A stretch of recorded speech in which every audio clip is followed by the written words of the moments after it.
Well, good morning. I've come out on this beautiful summer's morning to a location called Llyn Crafnant. Now, I've been here a few times before, but usually I've had a bit of a blank and got nothing worthwhile. But today, the surface of the water is very calm, so I may get some reflections, and it's going to be sunrise in about 20 minutes. Not really going to get much warm light because there isn't any cloud around, but I'm hoping to shoot some fairly dramatic images. I've got some black and white film with me and a bit of infrared, also maybe colour, but as it's shaping up so far, I'm very optimistic.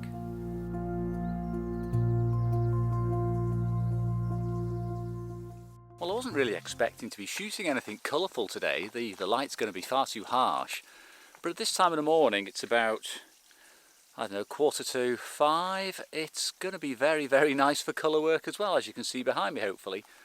So I've loaded a roll of Ektar 100 speed colour negative film, and I've made an exposure of the scene you can see behind me with the lake, a little bit of mist rising, standard lens, 1 second and 2 seconds at f/22, no filters whatsoever. Quite hopeful it'll turn out to be a good start to the day.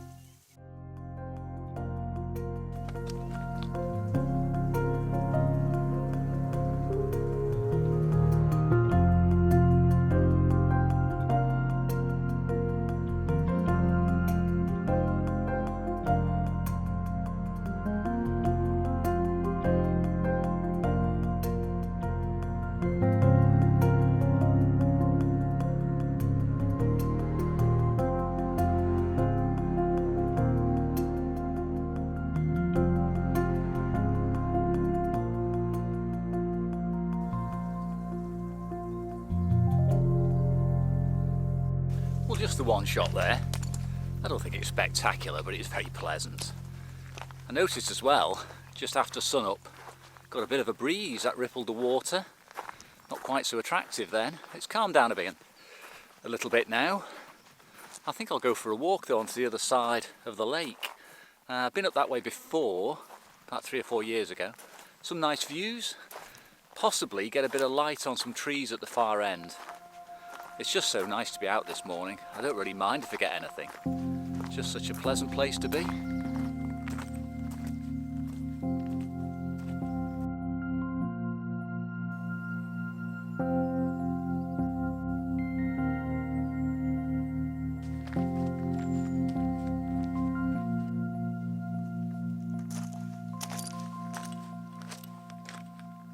Well, I've come about halfway down the other side of the lake now, and it's absolutely stunning this morning.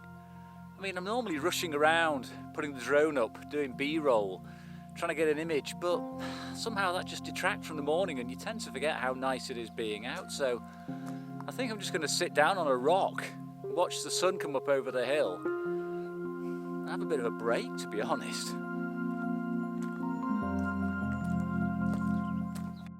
I'm going to wander back around the other side of the lake where I started earlier this morning, because the sun has come up now and it's illuminated some of the foreground, which was very dull. It may make an interesting shot. I'm actually looking at stuff behind me as well, and I'm going to find something else, definitely. Funny thing is, despite it being super bright at the moment, the greens are absolutely vivid and lush, so I think I'm going to get more use out of my colour film than I expected today.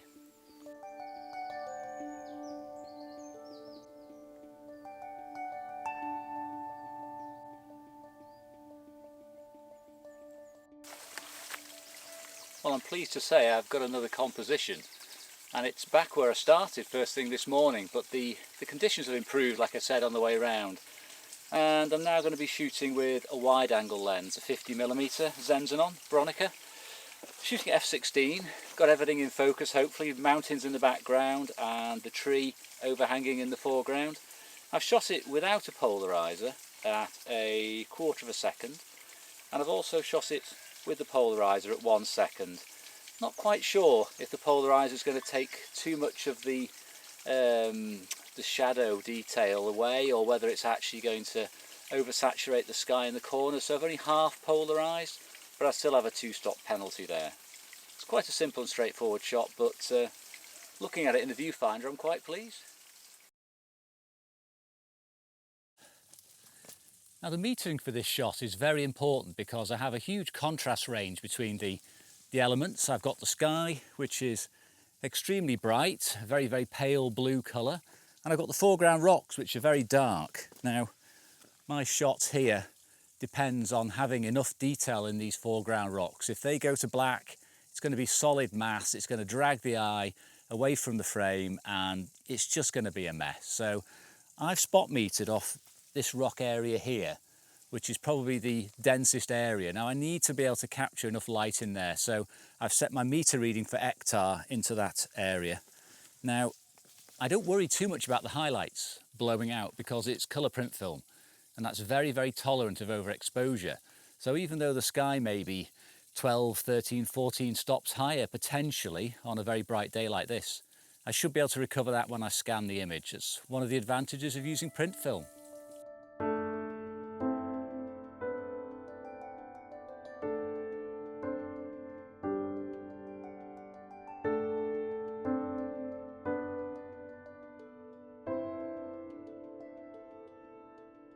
I think there's some mileage in trying an infrared shot from this particular location because there's some nice foliage, nice rocks around here, and I have packed a 120 back with some Rollei Infrared in, so being a medium format system camera, it's no problem at all just to switch the back instead of Ektar eventually.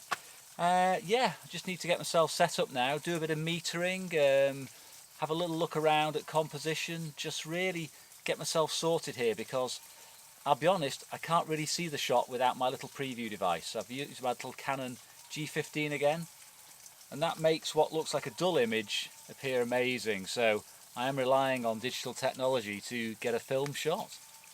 Now I know I've said in the past that I don't typically meter for infrared. I have an eye for what I'm shooting, and in open sun 1 second at f16 is normally adequate.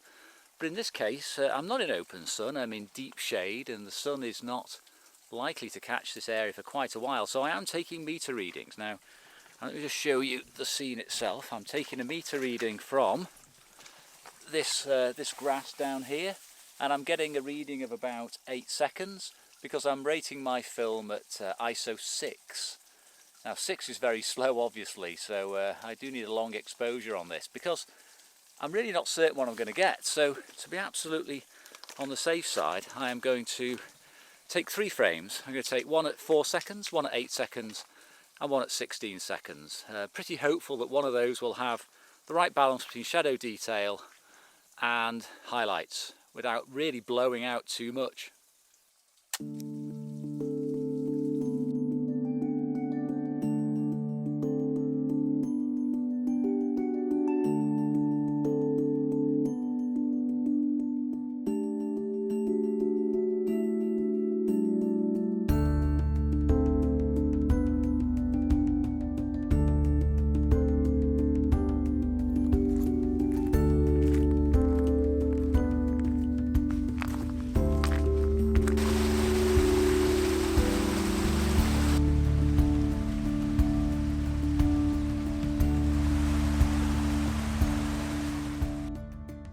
That was a pleasant morning out, a few hours walking around a very beautiful reservoir, and I've got the rest of the day to myself.